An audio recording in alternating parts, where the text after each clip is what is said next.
Good morning and bright blessings, my friends. Well, good morning, good afternoon, good evening, wherever in the world you are. I hope that this finds you well. Holly Charles, also known as Holistic Holly, as you know, here for part 6 of our Tea and Tarot training series. The final part, bringing things to a rounded whole, I hope, and really bringing with you all the missing bits, anything that we've missed over the past 5 weeks, to really help you develop your own tarot practice, your own intuition, your own confidence in really, going forward and working with these abilities, these techniques, and this beautiful divination system. So if you're catching the replay, I really appreciate you. Thank you so much. Let me know in the comments, hashtag replay. Let me know where in the world you're watching from, and if you have any questions, even if you are on the replay, I will do my very best to answer them for you.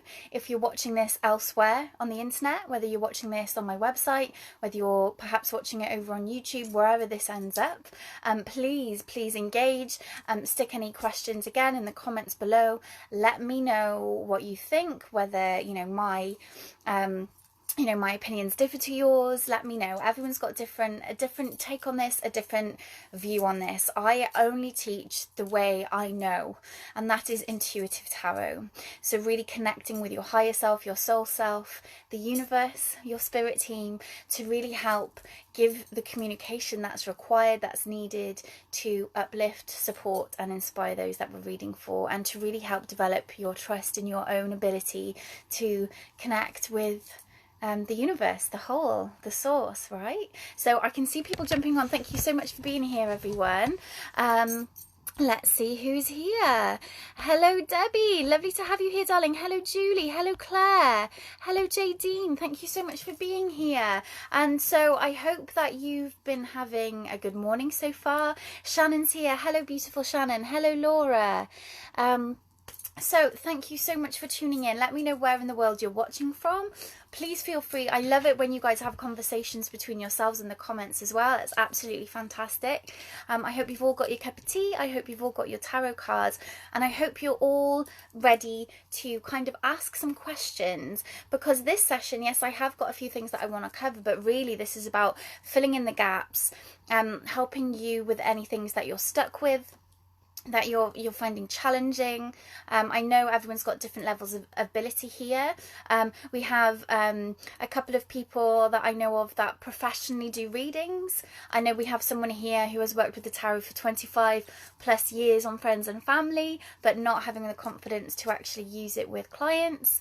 So let me know where you're at. Let me know where you're at with your practice at the moment. Okay, now it's a lovely sunny day here in South Wales, so I have got the window open, but as you know I have got small children, so if the noise outside gets quite loud, I might get up and close the window, more so I don't get distracted, but yeah, so I hope you're all having a good morning. I've got some crystals with me here. I've got so many tarot decks because I didn't know what was going to come up today, so my bed is just covered in tarot cards at the moment. Good morning, Shannon, my darling. So I'm just going to burn some Palo Santo just to settle myself in and to clear away anything that may clog up the vibrations here. Now, a lot of the time I do work intuitively when I teach. I don't really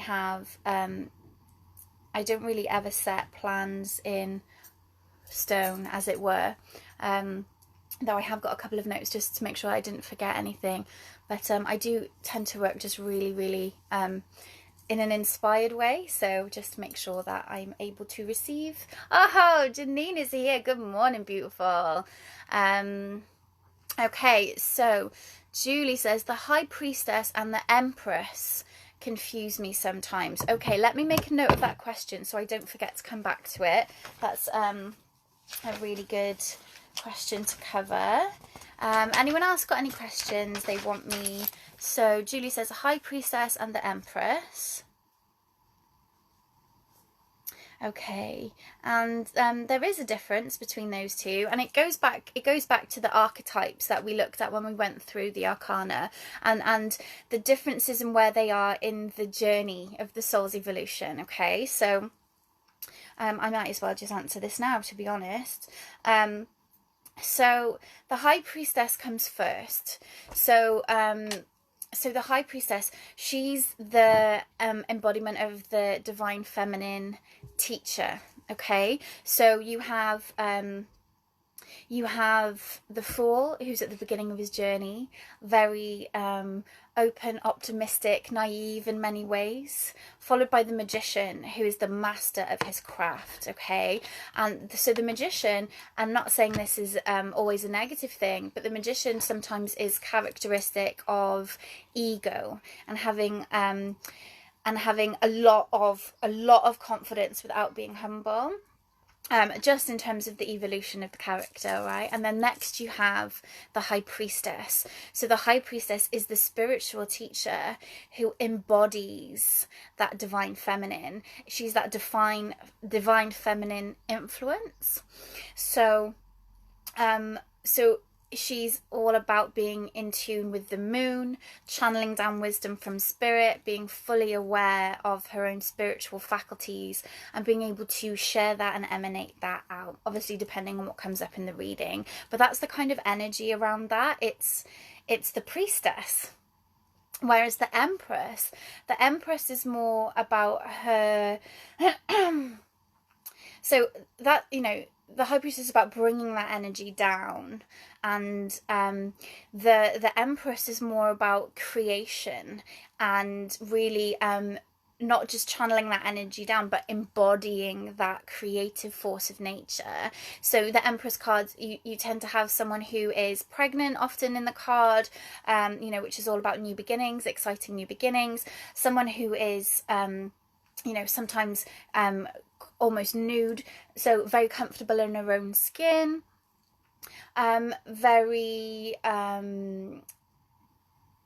very happy to show her true self to the world and cultivate all these new ideas and new beginnings. So that the Empress is more about things coming to fruition or about to be born, whereas the High Priestess is more about bringing that divinity in. So the High Priestess is more about that spiritual connection, where the Empress is more about embodying that earthly mother nature aspect of the divine feminine. Does that make sense? Do let me know if that makes sense. Okay, lots of people jumping on. Hello everyone. Hang on a minute, let me just see, is Julie Crowd on here? Anyone?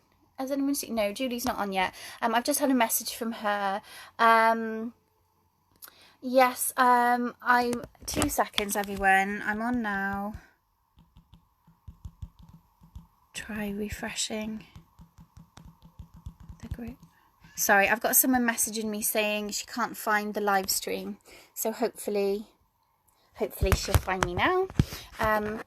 So hello, right, just scanning back up a minute. So does that answer your question? Julie? Yeah, good. I'm glad that makes sense. And thank you very much. Okay, so back up. Shannon says, since college in the 90s, I've been reading for myself and sometimes friends. I always stuck to one deck, Mother Peace, and used the book. I just got a new deck. You bought that beautiful deck that I posted in here. I'm very jealous. And use the book. I just got a new deck and I'm ready to start reading exclusively intuitively. Fantastic. And it's no problem going to the book to give you some reassurance after you've read intuitively, and also to develop your language, develop your ability to articulate the symbols, and to have something to build upon. But I wouldn't ever go there first as, there's the card, there's the book, because it really is expressing a lack of belief in your own abilities. And as I've said before, if you do work intuitively, or you're beginning to work intuitively, and you say a few things, go, oh no, I'm not sure, but this is what I'm picking up, this is what I'm noticing in the card, this is how I would express that, and then you pick the book up and have a look in the book and it says something completely different, it's going to really knock your confidence in reading intuitively. So I would always say the book is the final resort. Janine says, this morning I had literally jump out the 8 of Swords, Death, 4 of Swords, Empress, and 8 of Pentacles. How lovely. Share a picture in the comments, please, Janine, so everyone can see these cards. Hello everyone. Dalith, you found me, Dalith. You're here. Wonderful. Catherine is watching. Hello, Catherine. Good. I'm glad it makes sense. Good morning, and good morning. So is there any other cards that people find confusing, that people have difficulty with? Because it is, you know, again, it's something that you have to develop over time and build over time. And there are some cards that I really did, even till the last couple of years, and I've been doing this a long time, have had this real block when it comes to what the conventional meaning is. So I've really had to work on developing my own understanding and own interpretation of what that card is. But, you know, if you are working intuitively, and again, you know, we talked at great length last time about how you open up to your clairvoyance and to receiving communication, and using the cards as just a focal point, as like a way to just press the play button on that. And you know, when you're working in that way, when you are literally being inspired and being given communication from the divine, you know, it really changes the whole dynamic, and it really makes what's in the card irrelevant, because not irrelevant, but not as important, because you know, you're allowing that conscious stream to come through you. You're allowing that divine inspiration and that divine wisdom to come through you, and being open to that. And so and any of you who've seen my weekly readings kind of know that, you know, when I talk for 10 minutes about one card, it's almost like the card, it starts with the card, but that almost becomes irrelevant because of the, you know, the downloading that I'm doing from elsewhere. Oh, hello, Paul, my darling. So lovely to have you on. Mwah, beautiful, beautiful Paul. Hello, darling. So yeah, I hope that makes sense. And if that is something that you want to develop and you want to know more about, you know, let me know. There's a lot, I've got a lot more training series and programs coming up in the pipeline, as it were, and a lot of online workshops as well. So if that's something that you want to know more about, or you'd want to develop, perhaps it's something that we could explore when we take Tea and Tarot onto Zoom, and I can dive deeper into those aspects for you. But again, as some of you know, who's been following the series, you know, I learned tarot through connecting with my guides, and I developed my mediumship by working with the tarot. So I never learned the symbols, I never used the books. It all came from what was coming in from my spirit guides. The world has fallen out when I shuffled my deck this morning. Well, isn't that exciting? There's a lot of exciting cards falling out for people. On the full moon a few days ago, I was downstairs thinking I should really draw some cards today, but what I ended up doing was sitting on my front doorstep. If anyone walked past walking the dog, they would have panicked. But I was sat on my front doorstep journaling till like 1 o'clock in the morning under the moon, and thought, oh, it's a bit too late to pull cards now. And as I came upstairs, for the first time ever, I picked up the deck and all the cards fell down, which has never happened to me, you know, that 52 card pickup thing. And the 4 cards landed face up, and they were, well, I just burst out laughing, to be honest, because they were so profoundly on point for me and what's going on in my little world right now. So, you know, the cards that fall out are always relevant. So, you know, definitely put them to one side or make a note of them, or listen to the message, because, you know, if the universe can find a way to communicate with you, it sure will. So that's wonderful. So yeah, so I hope that makes sense, everyone. Hello. Thank you for the love. Hello, Andrea. Right, Claire says the 5 of Wands fell out for me today. Wow. Okay, Paul says, pull S3, would you, hun? Got nothing to play with. Let's have a giggle.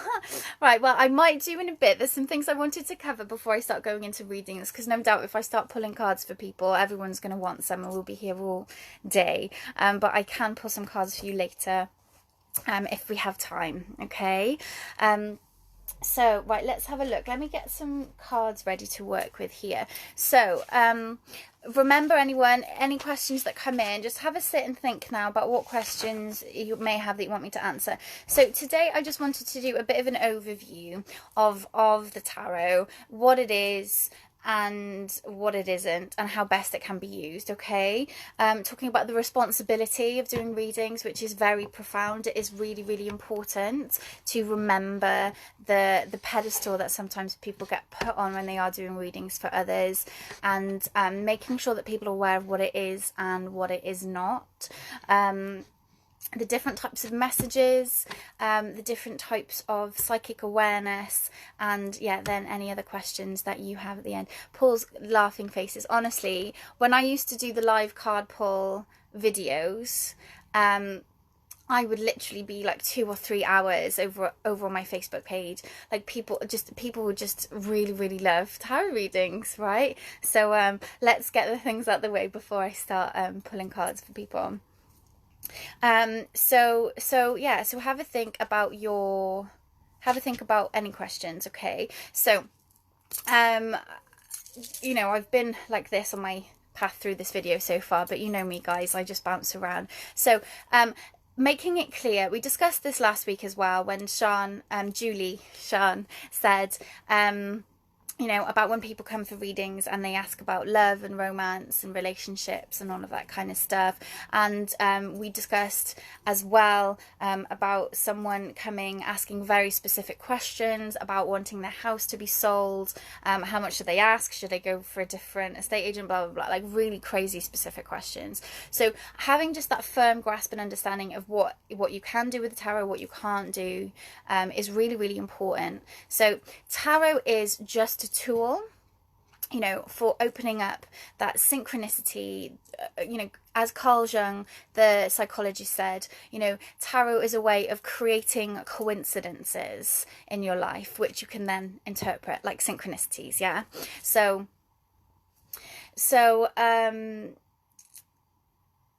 that's why they're always so like spot on. That's why they're always so like a bit freaky, because you know they really are just a synchronicity happening, a coincidence happening. But it's not fortune telling. It's not predicting the future, because that is, you know, as far as I'm concerned, no matter how good a medium you are, you cannot say these things are set in stone. You cannot say that the future is laid out, because it isn't. Yes, there are things we signed up for when we chose to incarnate. Yes, we have a life purpose and a life path, and to some extent a destiny.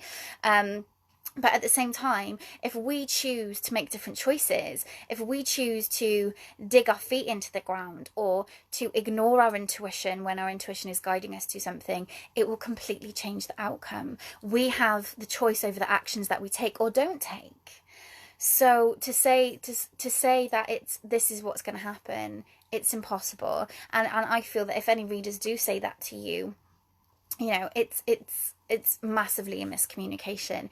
What tarot is, and what all forms of divination are really, are a way of making the subconscious conscious, a way of making the unknown known, and letting you know potentialities. You know, if we're going into that you know, the quantum theory aspect of it, and timelines and all of that stuff, is potentiality. We're talking about potentials. But there's so many different things that can change. So that's why I think it's really important to make that clear to people, that you're not predicting the future. Okay, you're just making the unknown known, making people aware of what's going on in their world that they need to work on, and how things may lie, how the dice may land if they keep going the way they're going. Okay, so that's a really important distinction I think people need to make, because a lot of people just, you know, tell me my future and all of that, and it's not about that at all. Okay. Paul says he's only playing. Well, I love you, Paul, anyway. Let stones be massaged by the waters that move them. What a beautiful expression. Yes, absolutely beautiful expression, and very, very true. So at the beginning of the readings, I let people know that that it's not predicting the future. Okay, so yeah, like I said, it's making people the subconscious conscious, the unknown known, so people know what they need to work on, what they need to release. You know, let them know what kind of external influences might be impacting on their situation that they don't know about. So you can't really answer yes or no questions with tarot, because it's such a broad vocabulary of things. There's no kind of yes or no's. There is a way of working with it in that way, but it's not something that I'm very familiar with.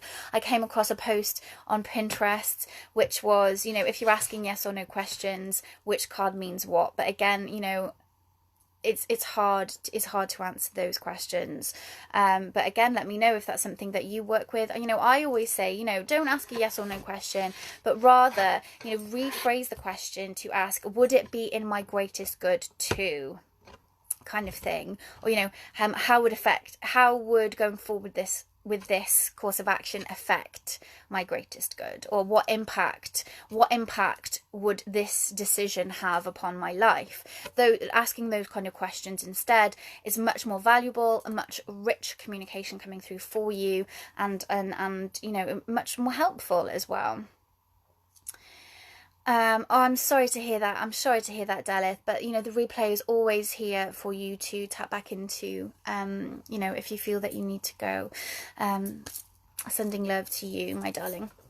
Okay, so you know, that's a little bit about what it is and what it isn't, you know, and, you know, just to recap something that I said last week about not wanting to know too much information before a reading is done, because one thing that I forgot to say, yes, okay, it can impact how well you get out of the way to just channel the communication. If it's something that you feel strongly about in your personality, in the person that you identify with, your character, your avatar, what have you, if there's something that you feel strongly about and someone has poured out that information to you, it's hard then to be impartial when the information's coming through when you're reading, because your own ideas are going to come through with that. So I always say, don't give too much information. Also, what can happen is that if someone's giving you too much information, you know, throughout the reading as well, you know, they might trying to make something fit to what they want it to say, and it can really throw you off. It can really put a block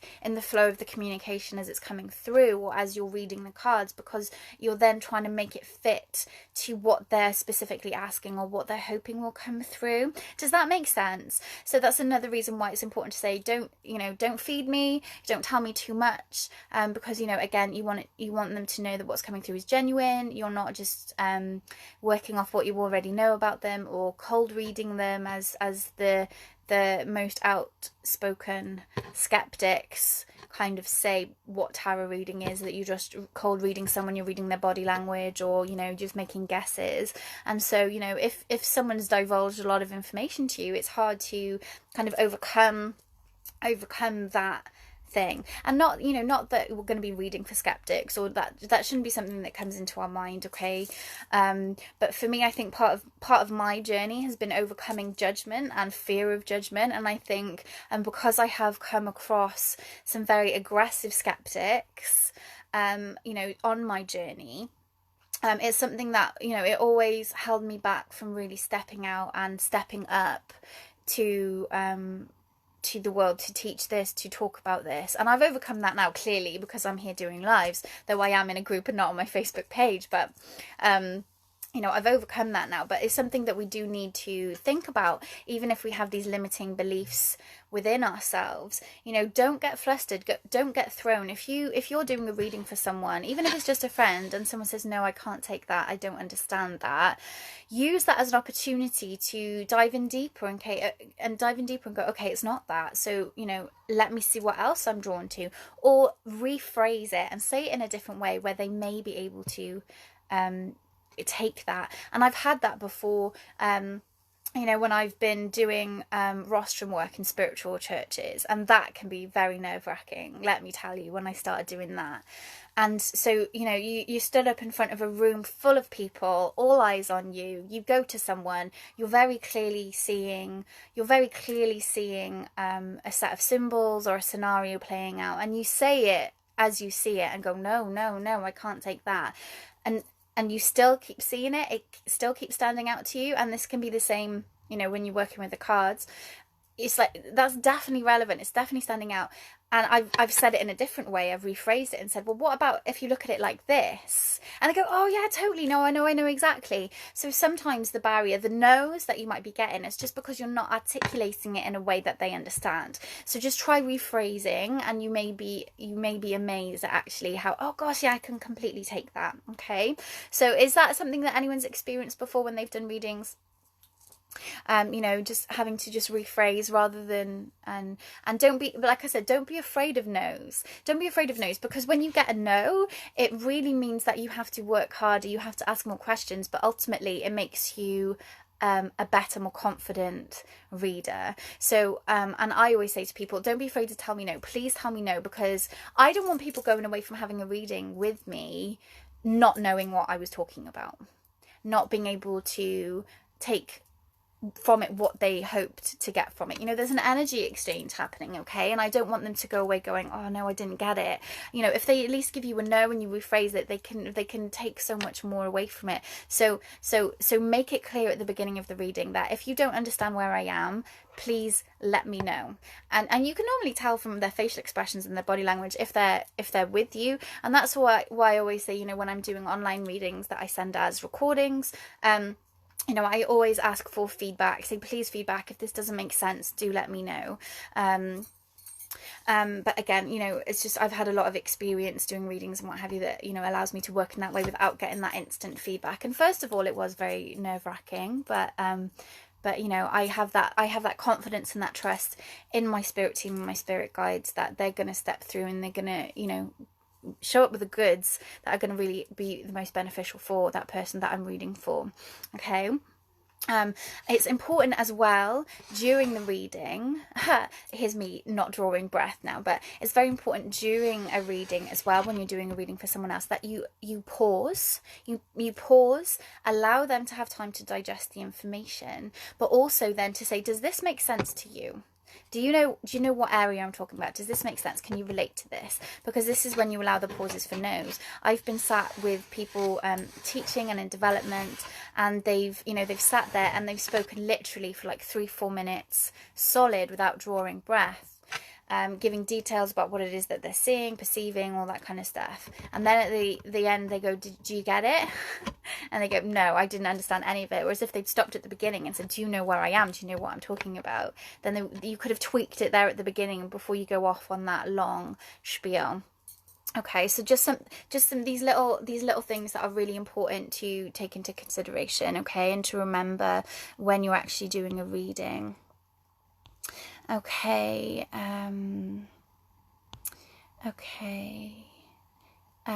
Julie says, yes, I have had people say no, and then when I've pulled another card or explained differently, then they say, yeah, absolutely. So it's that language barrier again. It's just being able to articulate it in a different way.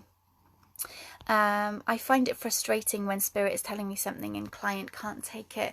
Yeah, it can be frustrating, but again, you've got to remember that, you know, they may be able to take it, but they don't want to accept it. This has happened to me recently, and it was one of those readings, and I don't often feel this way, but it was one of those readings where the pressure was on. It was someone that meant someone who means a lot to me.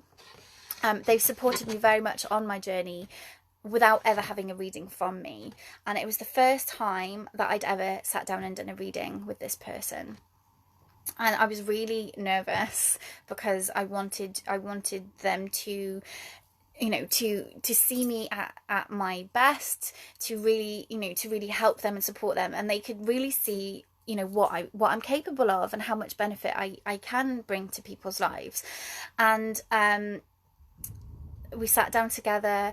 It was coming through very clearly, like really clearly, and I don't, you know, I always say that the content of the message is what's important, not always the spirit stepping forward to show themselves. And again, I'm going off because, you know, I use tarot as a tool for my mediumship, but I could see this lady's grandmother with me, with us, clear one of the clearest I've ever seen any spirit. I saw so many details about her personality, about the habits that she used to have, the way she dressed. It was like one of the best, clearest communications I'd ever given, and all I had throughout the reading was no's. No, not sure who's with you. You know, I don't really know. Yeah, okay, I could maybe take this and that and the other. And I was gutted. I left there feeling really like, not... I was so disappointed in myself, I guess, a little bit, saying, well, you know, was it that I was interpreting it wrong or what have you? And I was like, oh, you know, all these times she's been bigging me up to everyone for my other things, but actually, you know, I hope that, you know, she's probably disappointed with the reading. And she messaged me afterwards that evening saying, like, you are amazing. I have no idea why that I was saying no. The lady that you described is my grandmother to a T, every single detail. I don't know what was making me say no. You know, and she said, like, she thought she was a little bit afraid of what was going to come in. She was a little bit afraid of the floodgates of her emotions opening or whatever. So even though she could take every single thing that I said, she was afraid. And so sometimes that can happen. Sometimes people are afraid of what may happen if they do accept something. People may be afraid of what might come out and, you know, their personal private details be opened up. Perhaps if there's something going on that they want to keep secret, they may say no because they don't want you to know the details of it. Again, people misunderstand that, you know, we don't know the ins and outs. We just see symbols and we explain symbols. So we don't know people's private business, but sometimes people can be resistant and afraid of that as well. So that's just something to think about. And again, it's like we said last week, I think, people just might not be ready to hear it. You may be, you know, that's one thing that we've said about tarot at the beginning when you're talking about the difference between tarot and oracle cards. Tarot cards will call you on your shit. Okay, they will tell you what you don't want to know about yourself because they really, they hold nothing back. And some people are not ready to face those demons. Some people are not ready to face those character flaws or those you know, the flaws that they have that they need to work on. Like if they're the problem in the relationship, not the other person and all that. Some people are not willing to accept that, and that's when you'll get no's as well. It just depends where people are on their journey. So just to bear that in mind, okay? So I hope that makes sense. I'm just going to have a bit of my tea before it goes cold. So that's another thing that you just have to work through. And again, it all takes practice. And, you know, as I've said, it's the articulating what you're seeing into the message. That's the hardest thing. And I've sat with people in development circles for years that still just say, well, I'm seeing a red hat on a person, or I'm seeing this color around a person, and they're ready to go to the next person. It's like, yeah, but what does it mean? You know, what is the communication? What are you trying to say? You know, it's a people are not used to working in this way. They're not you know, they don't know what the symbols mean. They don't know what a red hat means, or a purple aura, or, you know, wearing a gold heart medallion or what have you. They don't know what that means. So you need to get practicing on how to articulate that. And that's one thing that, you know, that we're going to be doing in the Zoom tea and tarots that are starting next week. For anyone interested, where we can start practicing, we can start verbalizing and vocalizing what it is that we're perceiving, whether it's a feeling, whether it's what's standing out in the card, whether that's what we're seeing with our third eye. And it's really, really, you know, it's really important to practice that, because the wording and phrasing is very, very important. And this comes back to the responsibilities that we have. So I'm going to start talking about that in a minute. So Julie says her problem is the articulation and finding the right words to express things. And, you know, that just comes from, I think, one, being hydrated. Being properly hydrated is really, really important to help you articulate. Two, it's being open to allowing spaciousness and allowing quietness. I think, you know, some people, they feel that they've got to keep talking, whereas actually no, just pause and just allow the right words to flow through you. Okay, so that's something about just trust your spirit team will help you bring the right words. And if you struggle, when you're opening up, or when you're doing your opening sequence, you're opening your throat chakra wide, you're seeing it glowing bright, perhaps if you see a scarf around, take the scarf off, just see it glowing, see it growing. Perhaps seeing a bird singing, and set the intention that your spirit guides help you to articulate in a way that they understand. And if you put that into your intentions, they sure are going to help you with that, okay? But that, that can be worked on, but staying hydrated is really helpful. And also, I think what's really important is doing your own meditation and doing your own reading, keeping on that spiritual growth journey, because that all helps you.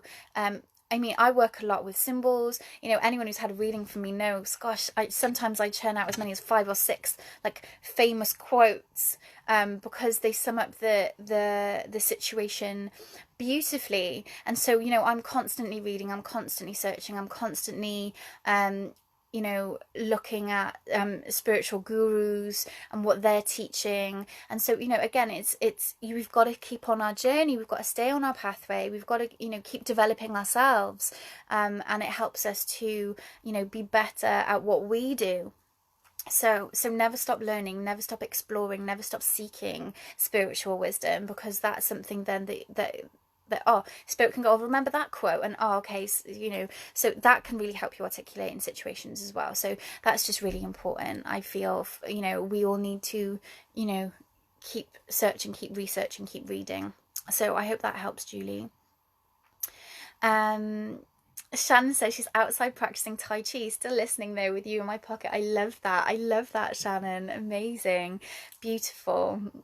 Early morning Tai Chi, that sounds fantastic. Shannon is over in the States, so there's a 5-hour time difference, so that's perfect. That sounds gorgeous. I hope it's a lovely day over there. So setting intentions at the beginning is really important. Making sure that you word things correctly is important, and coming back round to what is the message. Again, like I said, you can say, oh, well, I've got the going back to what we talked about earlier, I've got the Empress card in front of me, and she's almost naked and she's pregnant, and there's lots of fruits growing and there's butterflies all around her, and it's like, yeah, okay, that's lovely and that's beautiful, but what does it mean? So what is the message? What's the point of the message? What are they trying to do? What are they trying to express? What is the universe trying to share? Why have these cards come out? What is the purpose? Now, I've got my beautiful file here of teachings from my mentor, and I dug it up this morning because there's some things in here that I wanted to share with you. And we, he used to stress so much. He was such an amazing teacher. He's in spirit now, but still teaching me and guiding me. And so he essentially said there's 4 different types of communication, whether this is through a reading, with cards, or whether it's just a communication. And so there's reassurance, letting people know that they're on their right path, or they're making the right decisions, or they are where they're meant to be. There's guidance, so like helping people, helping guide people towards a course of action that's going to be more beneficial for them.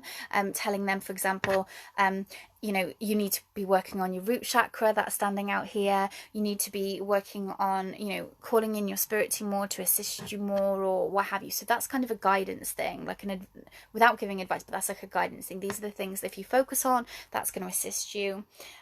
Confirmation as well. So sometimes it's confirmation of what's been going on in a situation around you. So the things that are coming through, for example, if you're doing a past, present and future reading, the past and the present is exactly what you've been experiencing, exactly what you've been going through and how you're feeling. So that's confirmation that what's going on, the universe is aware of that, and it's to show you that support is there with you.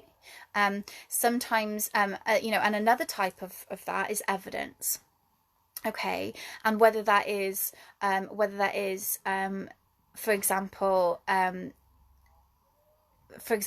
seeing someone showing me a box of photographs, a box of black and white photographs, or I'm, you know, in this card the red tulips are really standing out, or what have you, and people go, oh my gosh, I bought red tulip bulbs yesterday, or oh, I got a box of photos, old photos out of the attic last week, and was going through them. And so that's confirmation. If it's something that literally has happened, that's confirmation that spirit are around that person, and it's evidence to show that they're around. And there are other types of it as well, but they're the four main ones. So they are the types of communication you're trying to give. So it's all well and good saying a load of different things, but is it fitting into one of those categories?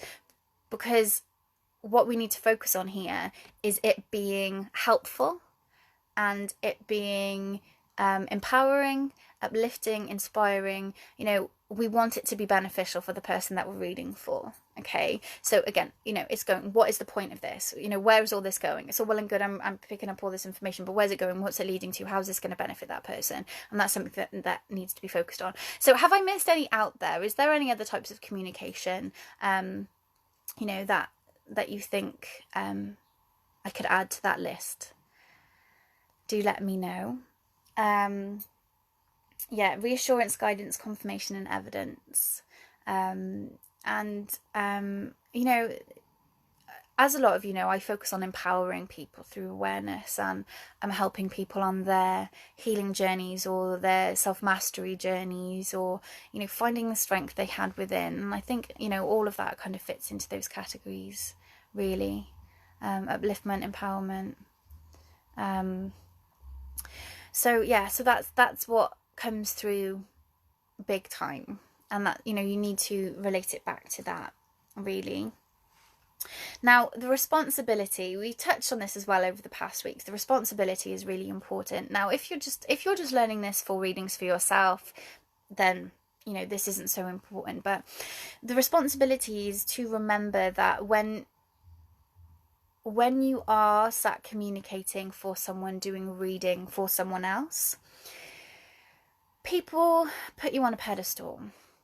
People, you know, if they are aware that you're connecting with the universe through the cards, if you say a few things that are accurate, they can take, all of a sudden, they are going to believe that everything you say is spot on. Not everyone, because some people are really good at being discerning, and that's a superpower that we all need to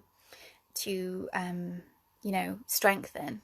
But some people, they really do take it, well, that's what she said or he said, that is come from spirit, that's true, that's exactly what's happening. And like anyone else, we can misinterpret these symbols, okay? So it's important to remember that, you know, people are holding you in high regard. People are, you know, hanging on your every word in many cases, you know. And I get it sometimes that people, they start to get too addicted to having readings if they're in a bad place, and they want someone to make the decisions for them. They want someone to tell them what to do. They want that responsibility taken away from themselves, that if things go wrong, they want to be able to blame someone else. And so it's important that you are very careful with how you articulate the communication, and make it clear, like we said with the at the beginning, that nothing's set in stone. This is all, you know, this is all up to change, that you know, ultimately spirit will never tell you what to do. The decision has got to be back on you, and so you just have to be cautious around that and just be aware of that. Like I mentioned last week, and I've mentioned in videos I've done previously, about very damaging things being said, and people believing it to be so. A young man I used to be in development circle with, he was told by another medium in the group that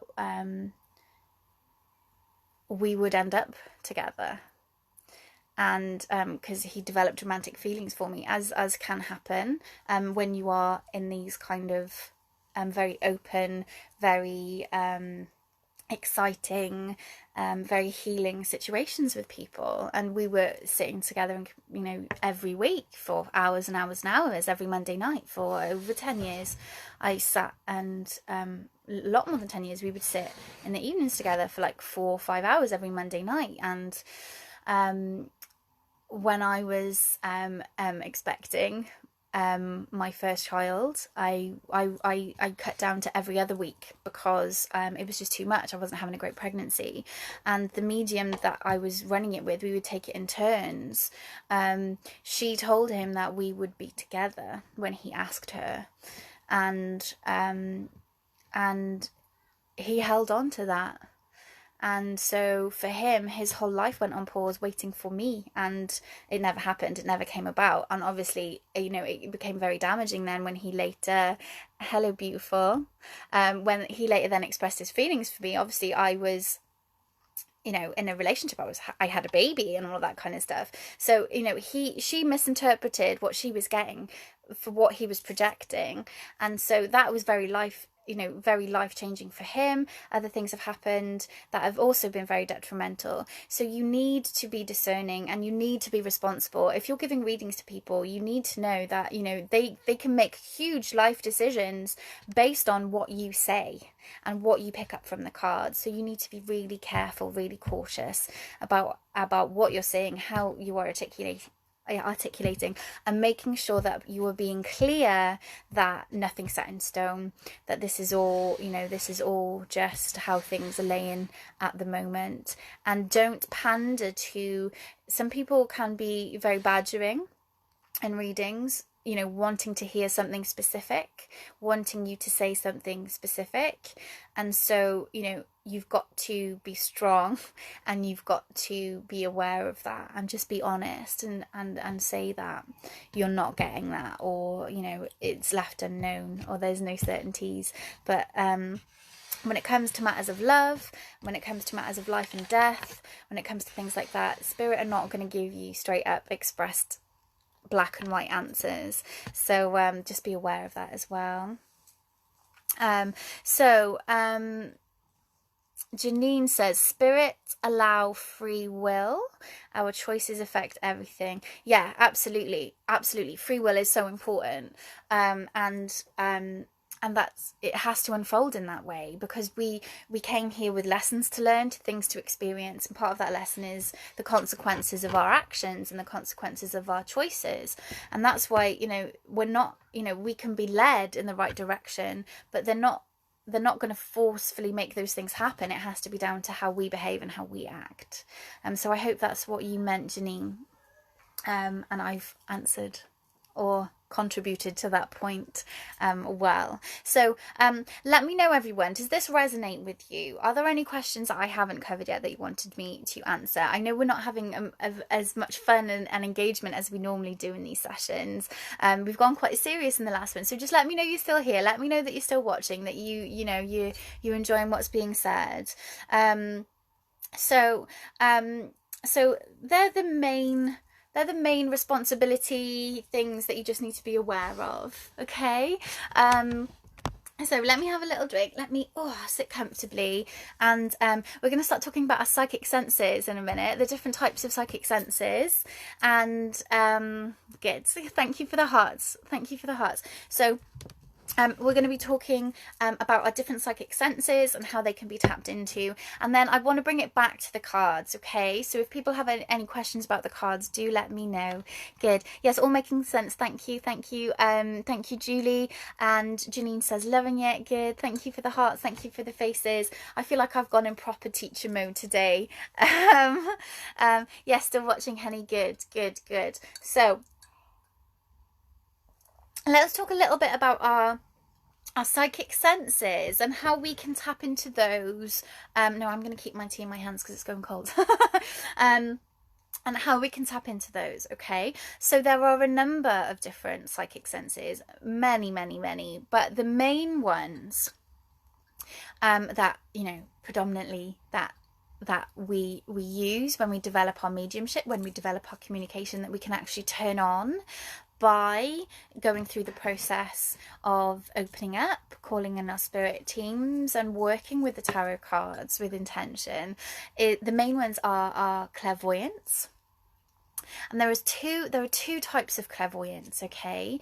There is subjective clairvoyance, where it's what you see in your mind's eye. So when you see colours in your mind's eye, when you start to see that third eye TV screen turning on, and you see people, for example, a common one for me is seeing people in a kitchen baking. Depending on what's going on in the kitchen is what's going on in their lives. Or if any of you had a reading with me, you may know this one is I see people in a canoe on a river, and depending on the water, depending on how they are in the canoe, what's going on, whether they're stuck in the reeds or whether they're in fast flowing water, whether they've lost a paddle or what have you, that's all subjective clairvoyance. Now, objective clairvoyance is when you see things outside of yourself. So you see something at the corner of your eye, you see a spirit guide standing behind someone, and so objectives when you see outside of yourself, like an apparition or something happening outside, their aura, for example, or then subjective where you see it in your mind's eye. Okay, and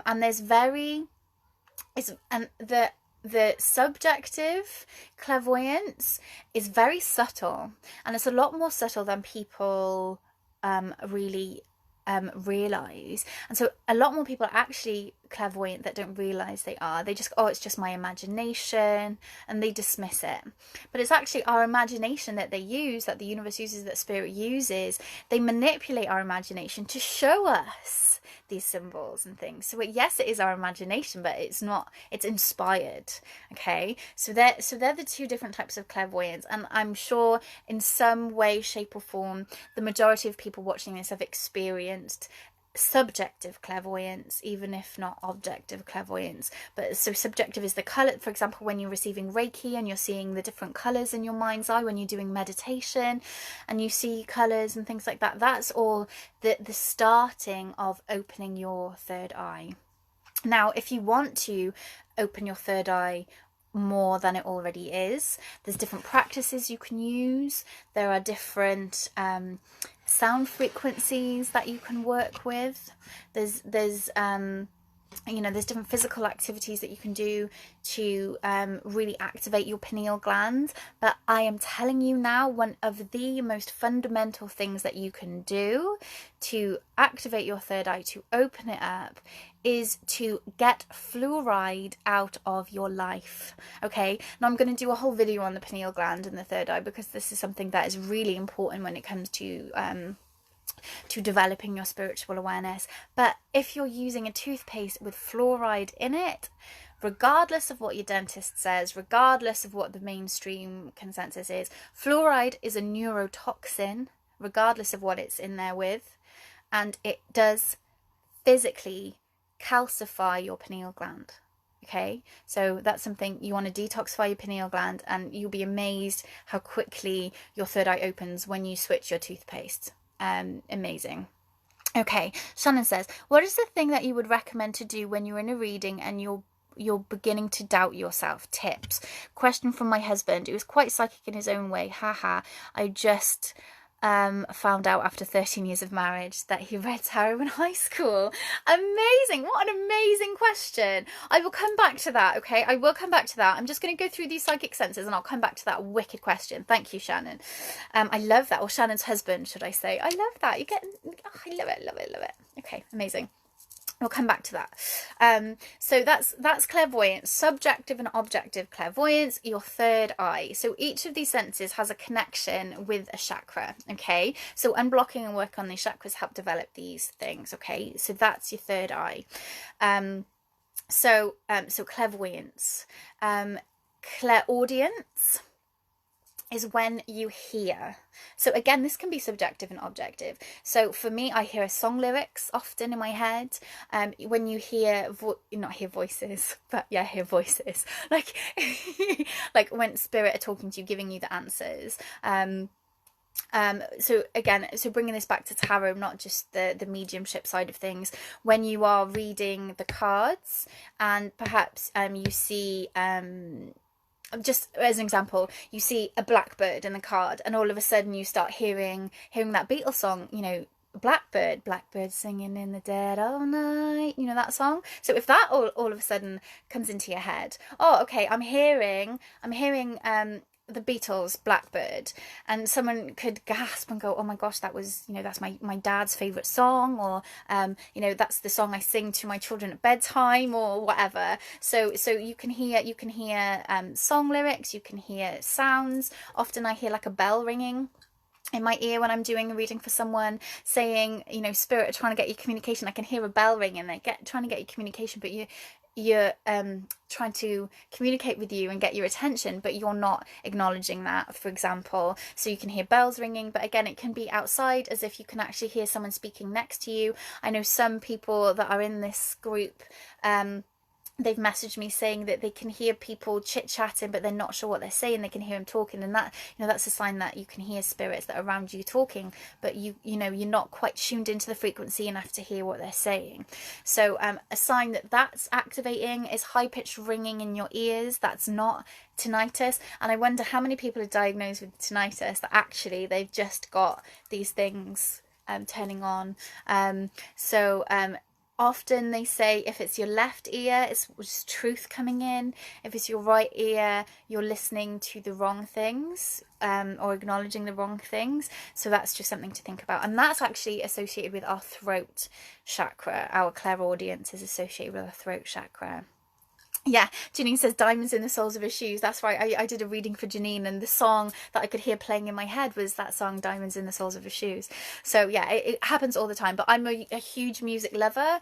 It's a huge part of my life. I actually did a degree in the study of popular music, and so yeah, music is something that I am obsessed with.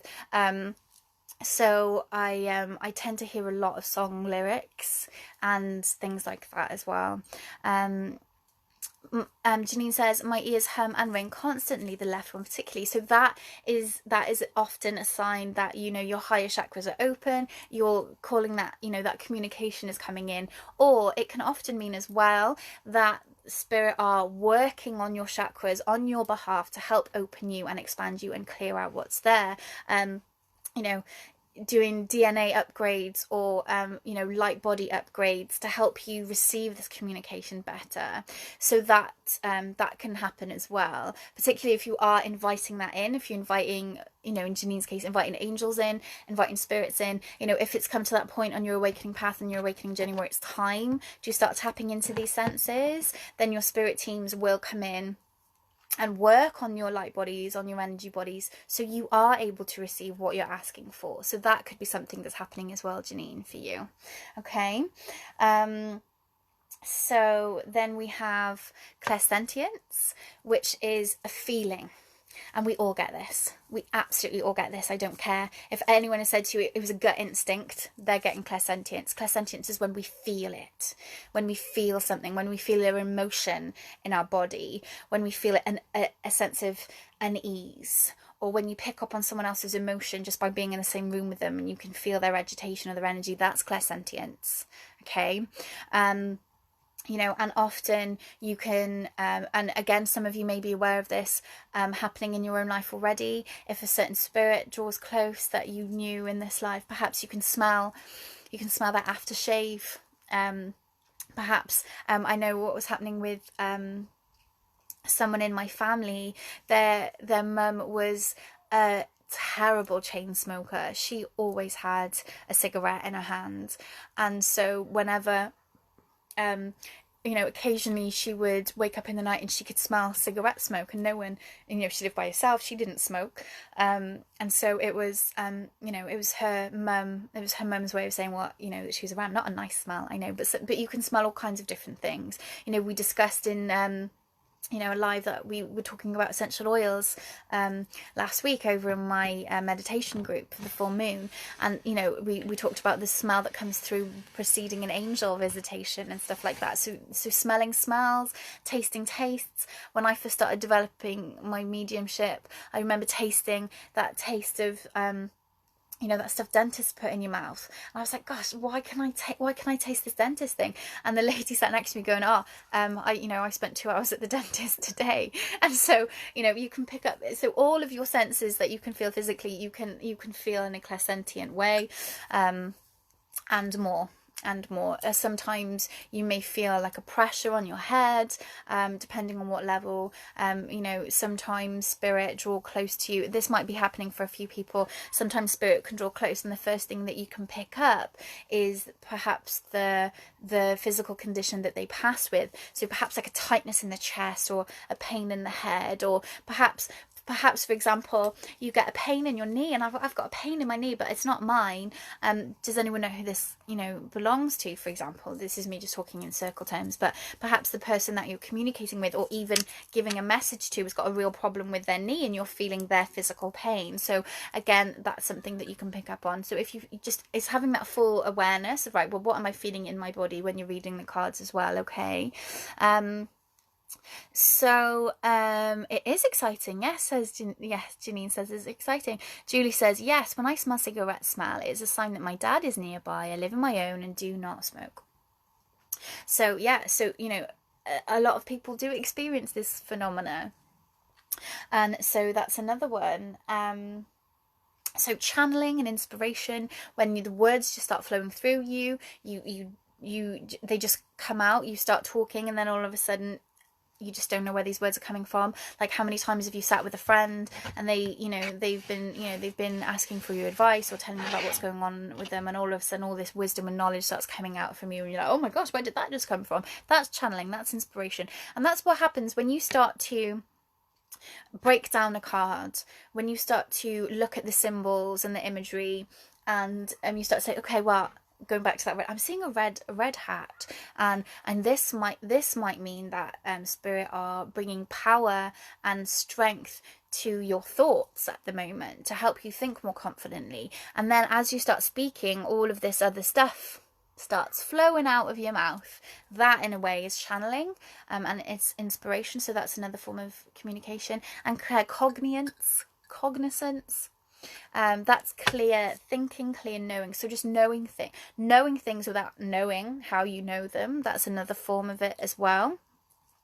And also psychic awareness. Now, there's a big difference between being psychic and being a medium or a spirit communicator. Okay, so psychic senses. So there's like confusion with language around this. Okay, so this is just something that I want to clear up a little bit. Now, to be psychic means you're reading a person's energy as they are now, as they are sitting in front of you. So you can pick up all sorts of things, like, oh, you've got a bad knee, I can feel your bad knee. Oh, I can feel that you're a little bit nervous about something at the moment. I can see that, you're going around in circles. There's a decision you have to make that you're not making. You can pick all that up just by feeling someone's energy, by being in the same space as them, by being in their auric field. You can pick those things up just from them, okay? Whereas mediumship and working with spirit is a different thing, because what you're doing then is you're opening up the channel and drawing that energy down. So does that make sense? There's a difference between those two things. So you can psychically read someone, or you can do inspired communication, where that's coming from the universe, that's coming from your spirit guides, that's coming through your clairvoyance, or, well, no, actually, psychic can be through clairvoyance as well, but it's from a larger source, a wider source. Does that make sense? So psychic is just reading someone's energy, being in their energy field, picking things up from their aura and the energy that they're emanating. And then you've got that mediumship side, where you're receiving information from spirit guides, from ancestors, from loved ones. You're seeing spirit with them, you're seeing the light coming in, and all of that kind of stuff. Does that make sense? Do let me know if that's resonating with you. Okay. So they're the main ones. I'm just checking that I haven't left anything out.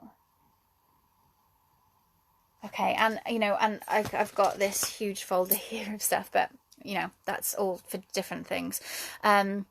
So let me know if there's anything there that you want to know more about. Janine says, what foods and drinks is particular do we avoid to strengthen our senses?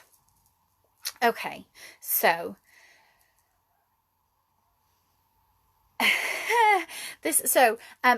avoid fluoride like the plague. Okay. Also, drinking plenty of water. The cleaner, the better. I drink distilled charged water. You can get alkaline water. There's loads of different types of water that are much more beneficial to you than tap water. For goodness sake, don't drink just plain tap water. If that's all you've got, you know, drinking tap water is better than not drinking water. But we need to be proper hydrating our cells. So at least 2 liters a day. If you're having caffeine or alcohol or anything like that, you need to increase your water intake, because if our cells are not properly hydrated, we cannot receive the light and project the light as much as we would otherwise. I mentioned a book about this, Cellular Awakening by Barbara Wren. I mentioned this last week. Fantastic book about how our bodies generate and receive light, and this talks about cells on a quantum level, on a molecular level, and how important proper hydration is for them to work properly. So hydration is important massively. Anything that's got a really low vibrational frequency, that is going to have that impact on our vibrational frequency. So and I'm not saying anyone has to be, you know, a nun here or a monk. Like, I'm not saying cut these things out altogether, but just be aware of the impact that they're having. So alcohol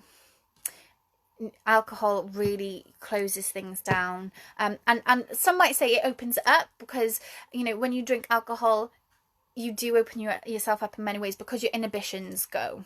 Okay, so it gets you out of the way a lot more, but also opens up to other challenges and difficult situations.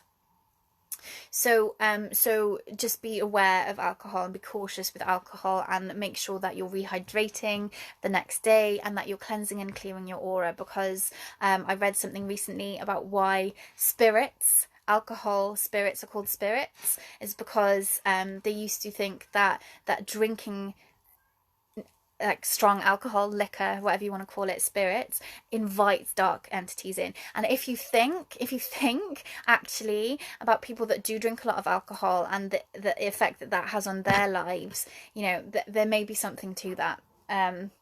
So just be aware of that. You know, I would say, and this, you know, there's no judgment here from me, anyone, okay? I just want to make that perfectly clear. But eating high vibrational foods is really important. So I'm not saying go fully raw, but raw foods, things with lots of ojas, with lots of prana in them. So you want to be eating like fruits, salads, vegetables, raw vegetables if you can, and eating a rainbow every day is really helpful at raising your vibration. Cutting out things that hold a low vibration. So, you know, so if you are going to eat meat, cut the amount of meat down that you're eating. Just make sure everything is conscientiously sourced if you can. Like getting rid of, you know, the pesticides, the herbicides. You know, try to eat organic where possible. This is all going to really, really raise your vibration and help you better receive the communication. Anything you can do to raise your vibration is going to help clear these up, and also working on your energy centers as well is going to really, really clear them up as well. Hello Binky, beautiful lady. So does that make sense? There are other things that you can do that are going to help open things up. I've started watching a series on Gaia called Psychedelia, which talks about how shamans and things like that, you know, they use plant medicines to open up to the divine, how witch doctors and medicine men and all of that have used plants to help induce those states where they do literally communicate with spirit beings. But there are certain things that you can use without going full on psychedelic trip to help open these up and work with these. For example, one that I know is mugwort. If you drink mugwort tea, it can really help with lucid dreaming and astral projection. So that's something that you can get without fear of going full on Trip City, like an ayahuasca trip or DMT or anything like that. But and you know, full disclosure, I'm not condoning in any way people go and start tripping, but that has been known to really help you see through the illusion of this physical world. And once you're aware of the reality, the real reality of the spiritual dimensions, you can't unsee that. You can't become unaware of that.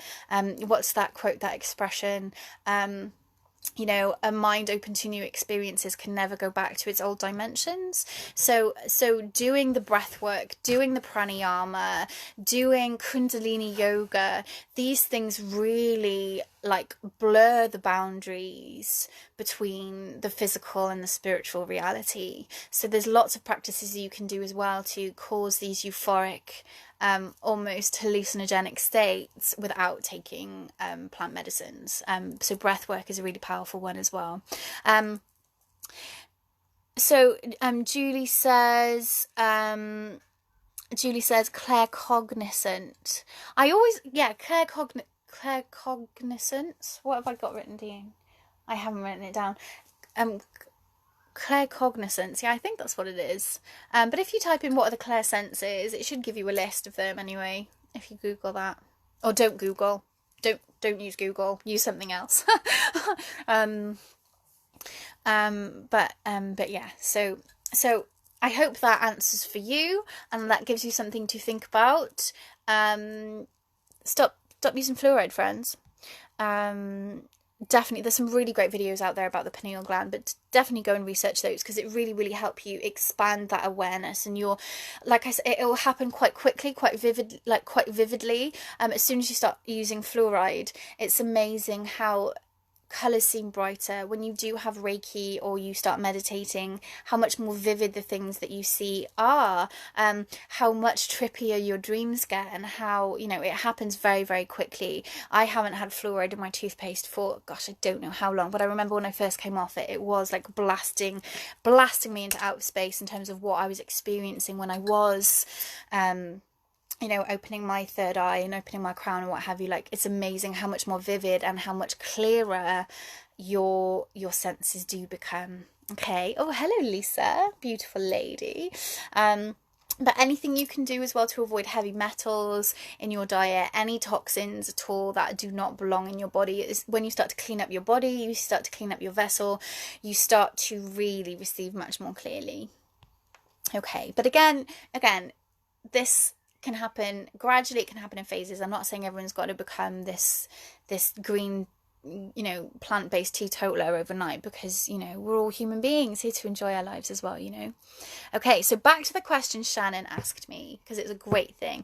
What is the thing that you would recommend to do when you're in a reading and you begin to doubt yourself? Okay. So I might have answered this a little bit earlier, but we will go back to it because I think it's really important. And as I mentioned earlier, you know, it even happens to me sometimes. So when I was doing that reading for that lady that I thought the world of, you know, I started to doubt myself when she was giving me lots of no's. So the thing to do is take a deep breath and allow a pause to come in. You know, as Eckhart Tolle says, create spaciousness. So take a deep breath, allow that pause, and just to sit with your breath for a moment, okay? Remembering that your intentions are good, that you're here to help assist somebody, that you're here to help guide somebody. And sometimes, if you feel that you're not getting anything, or you're getting a bunch of confused messages, that in itself can be a symbol. You know, if you can't make sense of anything because it's all coming through in a jumble, express that, saying, look, I can't really get a lot of sense about what I'm receiving right now because it's all coming through in a jumble. Is that how you're feeling at the moment? And people go, yeah, I can't string a sentence together. I can't think straight because my head's all in a jumble. So that in itself could be part of the message. Okay, so that's one thing to consider. But if you start to doubt yourself, remember that, you know, like I said, your intentions are always good, that you're doing the best you can, that there's no rush to get through the reading. There's no rush to get through the communication. So just sit and sit quietly and ask the question. Again, if you're asking questions, remember to ask the questions. You know, one thing that I always remind people of is that, you know, if you are working with your spirit guides, which we all are to some level, whether we acknowledge that or not, it's a relationship. And if you're doing communication for other people, doing readings, it's a working relationship. And if your spirit team are not going to support you and help you, if they're going to let you down and in some ways make you look a fool, you're not going to put yourself out there on a limb again. You're not going to put yourself out there to feel foolish or to feel, you know, what was the expression that Shannon's husband used there? When you're beginning to doubt yourself. So if you start to doubt yourself and start what's coming through and saying, you're not with me, you're not helping me, I'm not going to put myself in this position again if you don't help me, they tend to step up. So just be clear that, look, I need your assistance with this. I feel stuck. I don't know what I'm getting. And just allow yourself to work through it simply. If you feel like you're not getting anything and you're not receiving from them, perhaps because you're a bit flustered or what have you, go back to the card. Go back to basics. Go back to what is catching your eye in the card and work with it in that way. And it tends to flow through.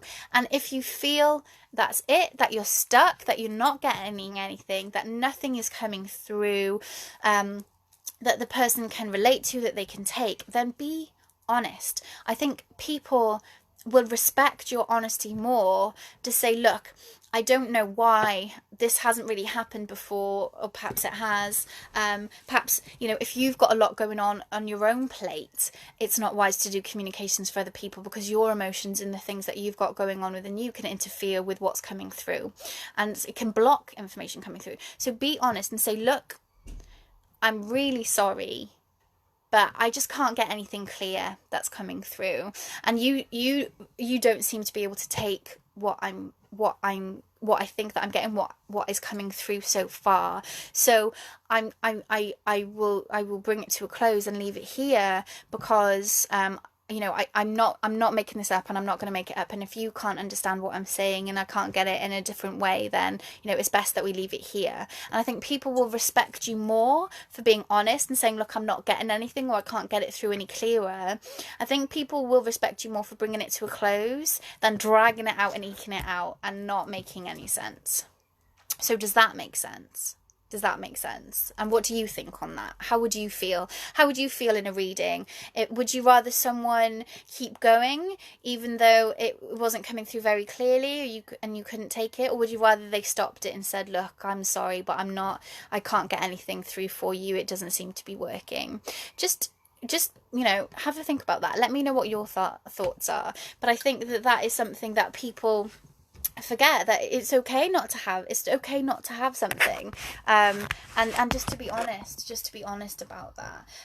But you know, just if you do start to wobble, if you do start to waver, and I've had this in the beginning of readings where I'm getting lots of no's and, oh gosh, I'm not sure, and then the next card that comes out, like Julie said earlier, the next card that comes out is like, oh my gosh, this actually makes all of that make much more sense. So, to sound like I'm slightly contradicting myself, just draw a couple more cards before you give up, and before you say, look, I'm not getting anything. Draw a couple more cards to see if they can create a fuller picture of what's going on with those symbols and what you've been picking up already.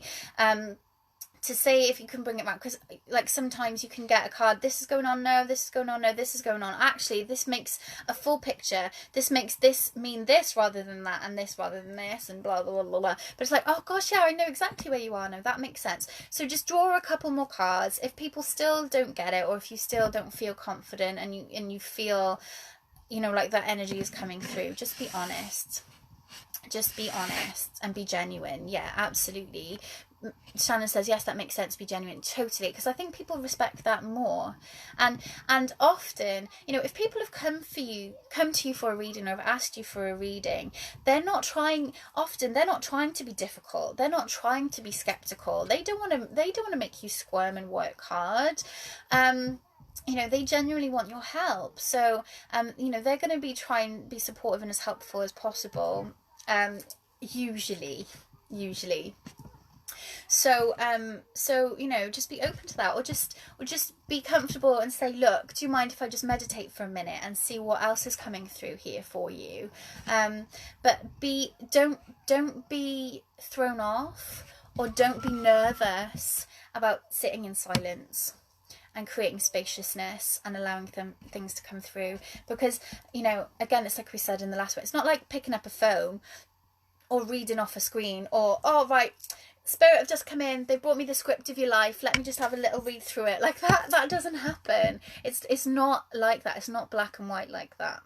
So, you know, people generally tend to be understanding and accommodating if you need that little bit of a minute. Okay. And, you know, if there is that block there that is blocking you, just be honest about it. Just be honest. And don't let it throw your confidence for next time, because, you know, everyone's energy is different. But what I would say is that if you are feeling low in yourself, if you have got things going on that are making you low vibration, make sure, if you do have to do a reading, you know, making sure you do a lot of activities to raise your vibration, to clear yourself as a channel before you start communicating, because otherwise you are going to experience a lot of difficulties with that. Okay, so I hope that answers for you, not in a very straight line, I know, but I hope that brings some light and sheds some light on that. Please let me know what you think, everyone. And Julie says, yes, stop and be honest. But then I had someone say, this is a cop-out, and walk off. Well, then, you know,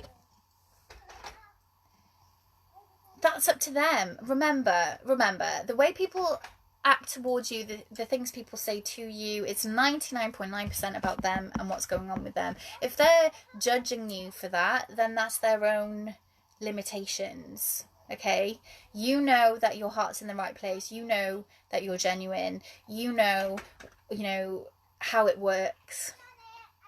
So, you know, unless they've sat and studied themselves, how can they say it's a cop-out with, you know, it's people with, what's that expression? See, I'm doing it again with all these expressions. If only small minds came with closed mouths.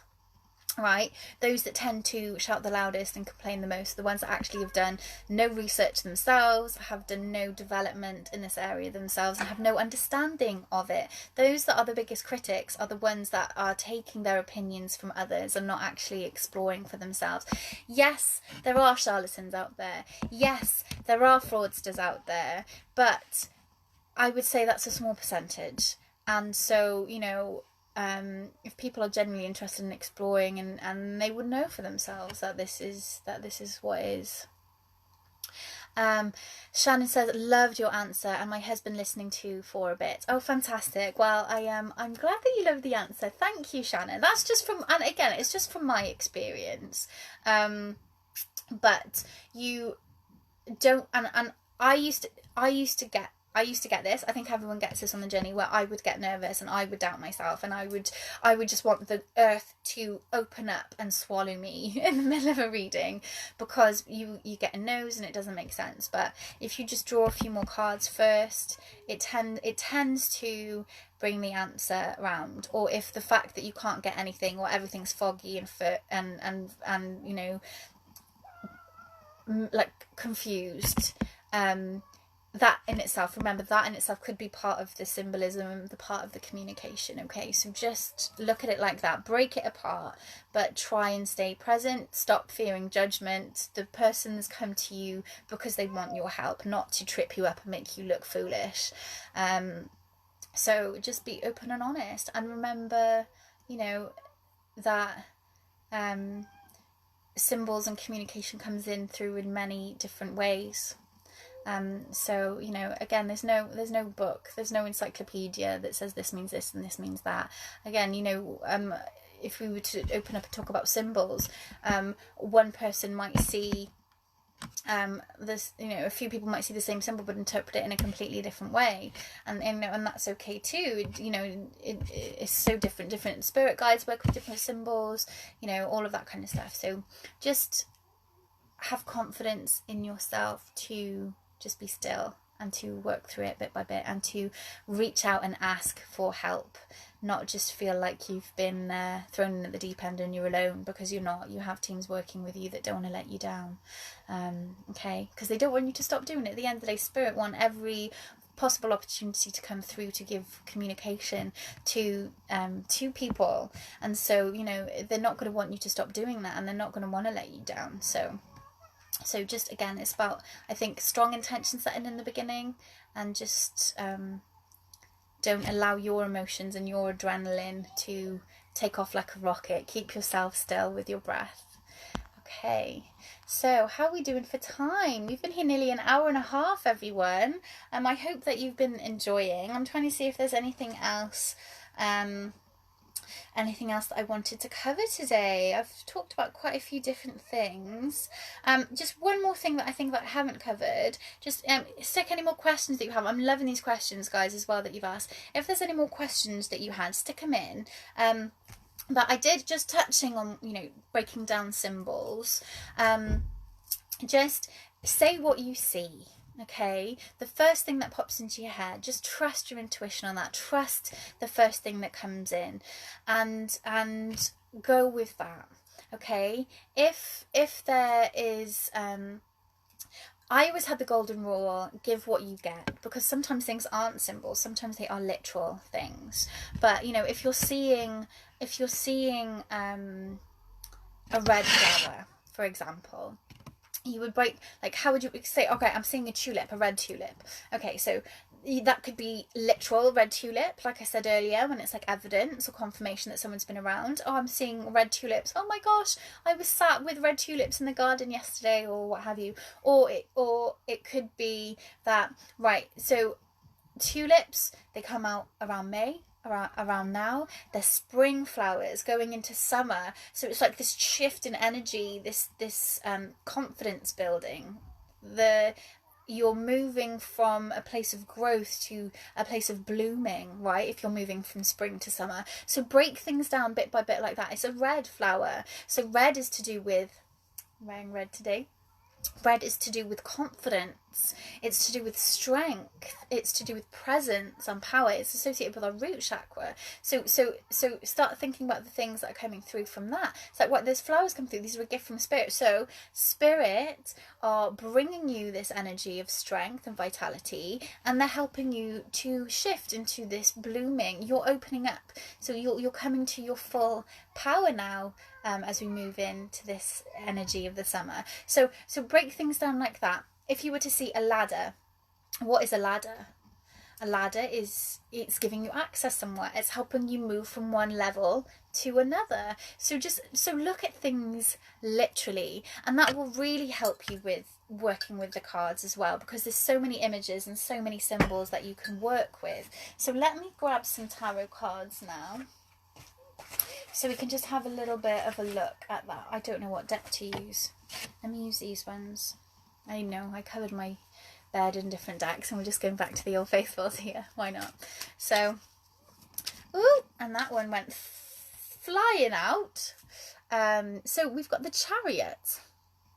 Okay, so there's so many different symbols that you could break down in this card. So you've got the moon there in the background, the full moon, which is a symbol for the divine feminine, the rising to the surface, female empowerment, that goddess energy, that matriarchal power. Okay, then you've got a light shining down. Oh, so a light is illuminating the pathway. What's a light symbolic of things being turned on, things being illuminated, right? Okay, so then you have the different colours that you can be drawn to. So here we've got gold, we've got the purple, which is associated with spirit, indigo, which is the third eye, water is a symbol of our emotions. So what does the water look like in the card? What does the water look like in the card? Is it still? Is it agitated? Is it moving? That can be symbolic of how people's emotions are. Okay, so we've got horses pulling the chariot. Horses, what are horses? Horses are strong, they're powerful. They're used for moving forward quickly. You can ride on a horse and it'll take you to where you want to go really, really quickly. So, and again, the colour of the horse can be relevant. So brown could be associated with the earth, the physical, white, purity, associated with spirit. And these two, although they're pulling together, they're not going quite in the same direction. So that can be symbolic as perhaps your spiritual path and the physical aspect of your life. They're not... you know, they're not in balance at the moment. Until they work together, you're not going to move forward quite quickly, or, you know, even though they're not quite on the same level, you're still moving forward. You know, you've got in here as well the symbol, I don't know if you can see it, if I can get it in focus, the symbol of Cancer. Cancer is the mother of the zodiac, the nurturer, the homely, someone who's really focused with home and family and what have you. Also very emotional, triggered very easily. It's the time of year as well. So Cancer is end of June till end of July. So again, it can be symbolic of the time of year. You have a crown on her head. So there's so many things. Now, what does a crown make you think of? Okay, crown makes you think of... yes, your crown chakra if you're on a spiritual path, but also a queen or a king, someone that's held in very high regard, someone's you know, someone who's at the top of the tier system. So someone who is really in charge of where they're going, held in high regard. Yeah. So that is symbolic of that if you, for example, see spirit putting a crown on you or a crown on someone else, is like they're being held in really high regard and they're beginning to see their power. So break things down to literally, well, what they could mean. You know, I've got a deck, I didn't bring them up, but I've got a deck of cards that is just one symbol on each card, and that's a really great way of working through and seeing what they mean for you. Because again, I've got a really good it's the same as the Psychic Encyclopedia. It's the elements. There's a really good birthday elements encyclopedia as well for anyone interested in astrology and numerology. But it's the element encyclopedia of symbols, and it's a whole book dedicated to the meaning of symbols and different types of symbols and stuff. But again, there's it's like a dictionary. So there's only like a few sentences for each symbol, and again, that's very restrictive because what means one thing to one person can mean something completely different to somebody else, depending on your experiences, the stories that are associated with your life and all of that kind of stuff. So you know, go with what it means to you. Use your inspiration and your intuition to help you work out what those symbols mean. And, you know, if a symbol comes up and you're not sure what it is, it could be something really specific and not a symbol. For me, for example, sometimes, and I know Janine as well, sometimes a symbol can come up and it's like, I've seen it before, but I don't know what it is. Do a little drawing of it. You know, make a note of it, because that might actually be like a recognition factor for perhaps a spirit guide that you're working with, perhaps a past life association, you know, with ancient Egypt or ancient Greece or ancient India or even Atlantis. You know, it could be a symbol associated with something like that. So it could be very much to guide you towards an area for your personal exploration, to help you on your pathway. So again, a symbol isn't always a symbol. My mentor always used to say, you know, he was given a communication and he saw a thimble. Now, if you saw a thimble, you'd think, oh, it's you know, something for protection, to protect you when you're fixing something or you're mending something or creating something. Or it could be, you know, if you think of Peter Pan and Wendy, and Peter Pan gave Wendy a thimble, thinking, you know, instead of a kiss, he thought it was a kiss. But actually what it was that this person's, you know, when he was seeing the thimble, it wasn't a symbol at all, because the person he was giving communication to, their grandmother collected thimbles. So remember, sometimes what you see is not always a symbol. So don't start breaking it down as a symbol straight away. Give what you get before you start breaking it down as a symbol, if you're working clairvoyantly. Okay. So Julie says, a horse can be used to pull a plough, preparing the ground to plant seeds to grow. So time to start something to nurture and grow. It could be. It could be, again, it's what it intuitively means to you during that reading. And if you see the horse and then you put it in your mind's eye and you put it in that unfolding scene, you know, I say to people that I'm teaching development to, imagine a projector screen in your mind, in your third eye. Okay, so either put the image of the card up in that projector screen and it may start moving like a film, like a movie, or imagine that person on your screen and imagine them just walking down a path, and then the clairvoyantly the rest of the images will be put in, so the path will be wavy or lumpy or bumpy or overgrown ahead of them, and these are things that then you can interpret symbolically to say, well, there's something coming up ahead. If the path's all overgrown, there's something coming up ahead that's going to block you from moving forward, so you're going to have to get your thinking cap on and your tools out to help you clear away the path, to help you move forward on this journey. Or the pathway ahead of you is blocked and it is overgrown, but don't worry, there's another pathway off to the side. Or there's a white knight coming in on a horse with his sword, and he's going to cut those thorns away for you to help you move forward along this pathway. So all you have to do is just set the intention, start to visualize, and if you're working clairvoyantly, which we all have the capacity to do, it will start unfolding in your mind's eye. So that's just something to think about, okay? Julie said, as you said, the word horse on the Chariot card, this is what popped into my mind. Never had this definition for a horse before. Yeah, fantastic. So, for example, if you do see a horse in the card, see the horses in your mind's eye. And again, you know, whatever that conjures for you, the first thing that comes to your mind, whatever it conjures for you, okay? It could be that, okay, the horse is there in the field, the means you have to get to where you want to go is there in the field, but you've got to catch it to put the saddle on it first, and it seems to be trying to get away from you. So, you know, that's one way of looking at it. Or it could be, right, okay, I can see the horse, and you've got the plough on the back, and he's preparing the field ready for you to plant the seeds for the next cycle of growth that you have, or what have you. You know, it could mean, every symbol can mean so many different things. So yeah, how was that? Was that helpful? Does anyone else have any other questions about interpreting symbols that I haven't quite covered, or any symbols that you wouldn't quite know how to interpret if they presented themselves to you in a card or in a reading? Now, remember, my friends, if these things that you want to practice with me, with my assistance, we are going to be starting next week a weekly Zoom call where we can all connect together and have a practice together. I was debating about what time that would be, but I'm thinking about doing it about the same time, because those people that have been joining, this is a time that works for them. So you know, we can play around with the time what works for other people, but that's going to be starting next week. So either message down below that you want me to message you with the details, or send me a direct message and I can give you all the details about how to sign up and sign into that. I'm really, really excited for that, because all of this that I've shared with you, you can start to put into play, you can start to put into practice.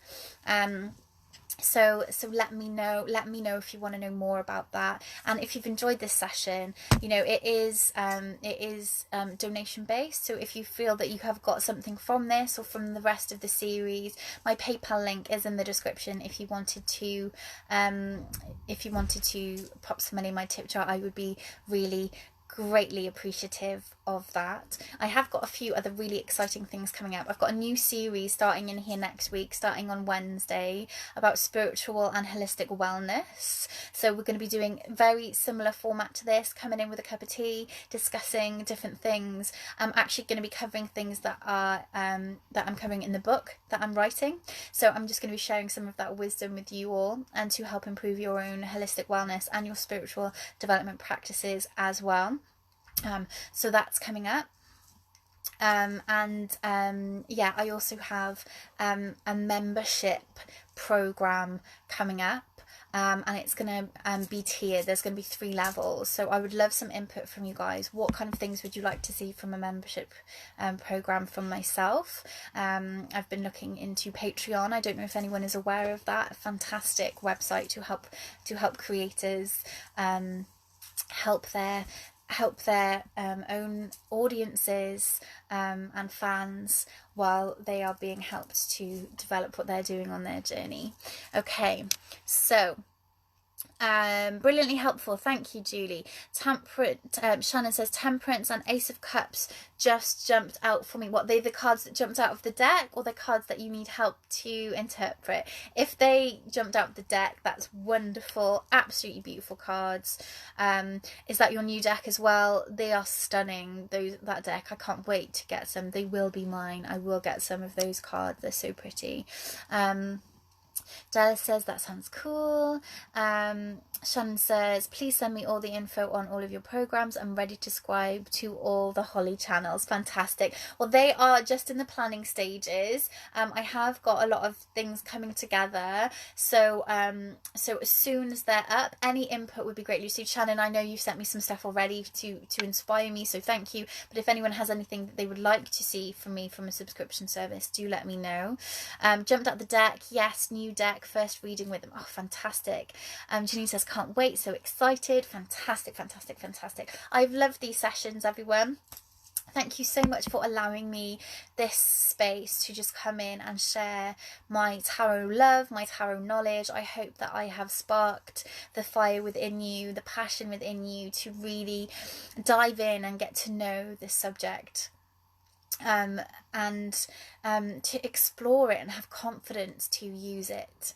And it is, you know, it's one of the best things in the world for helping you on your journey.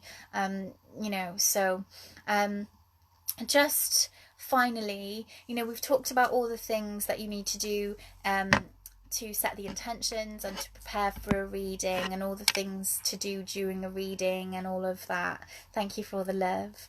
But remembering at the end, we need to finish it in a similarly intentional manner.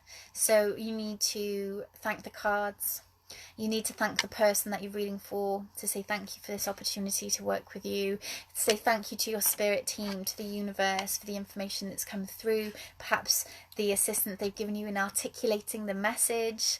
And as we've opened up and reached out to spirit, it's important then to bring all of that energy back in, to close your dimensions back down, because, you know, when you're working energetically, clairvoyantly and all of that, and you're opening up your energy centers, if you leave them open, you're opening up like a satellite dish. Okay, I talk about this in my weekly meditation sessions. You're opening up like a satellite dish, like a funnel, like a big sponge, and you will attract in other entities, other energies. You will attract in and absorb energies that do not belong to you, that are not going to be helpful to you. So after you've finished a reading, remember to cleanse and clear your energy, to bring your higher energy centers back in, not so they're closed, because that's impossible, but just back into the confines of your physical body,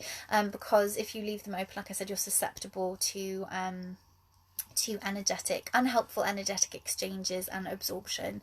Okay, so that's just something to remember. And, you know, if you don't do that, you know, a little while after you've done a reading, you might think, oh, I've got a bit of a headache, or I'm feeling a bit hyper emotional, or I feel a bit weird, and it could be just because you're absorbing all these energies from elsewhere. So just, it's a really good habit to get in the practice of, you know, thanking the spirit teams, you know, letting them go, sending them away, bringing yourself back down, closing down, putting that protection back around yourself, because if you don't, you can start feeling all kinds of things. All the other senses that we talked about, all those things you're able to pick up, you'll be picking them up from left, right and centre, right? And that's not something that, you know, is going to be beneficial for you. It's not helpful for you. It can be extremely damaging physically, emotionally, energetically. So just something to be aware of. Okay. Julie says, I have loved the sessions. I have learnt so much and grown so much. Thank you. You're very, very welcome. You're very welcome. And I'm just grateful to you too. Shannon says, you're a huge inspiration, Holly. I love what you're doing and the awareness you have and share on so many levels. Thank you, Shannon. That's so kind of you. That's just a beautiful sentiment. Thank you so much. So these are going to, this live series is going to stay up for a little while in the group. But these, what I'm going to do is I'm uploading them to my YouTube channel. I don't think I'm going to put them out to the public, but I'm going to have them as a perk somewhere for membership or what have you, to have access to old training. So they're going to stay here for a few weeks, but then I think I'm going to take them down and to put them somewhere. So so those of you that have joined the lives and you have benefited from the lives, you know, you will get access to them through that, but they're not going to be here all the time. So just to, if you wanted to go back and recap, you know, do so soon. And yeah, if you do want to come and join the Zoom sessions, we will be recording them, but they will only be available to the people that are in the Zoom sessions. Okay, so that's just something to think about. And so yeah, let me know if you want in on that action. Okay, so so how's everybody?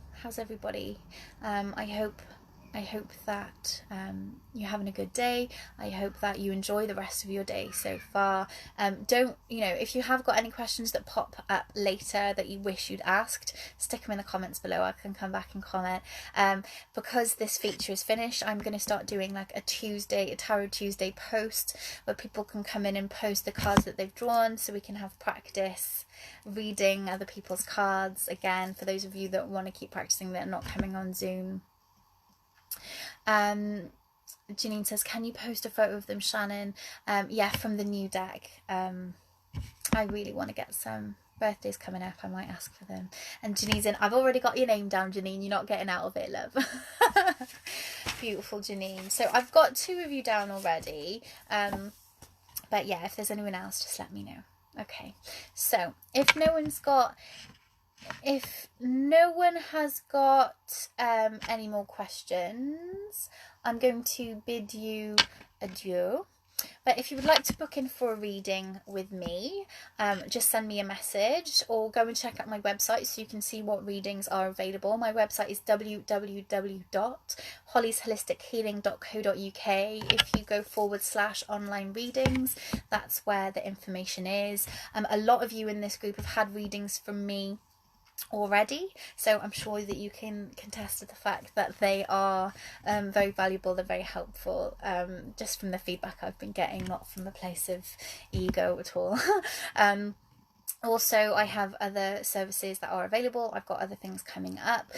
If you did want to know more about anything, again, just let me know and I can fill you in. Again, these are donations based sessions at the moment, so I would be very grateful for any donations to my PayPal tip jar. The link is in the description.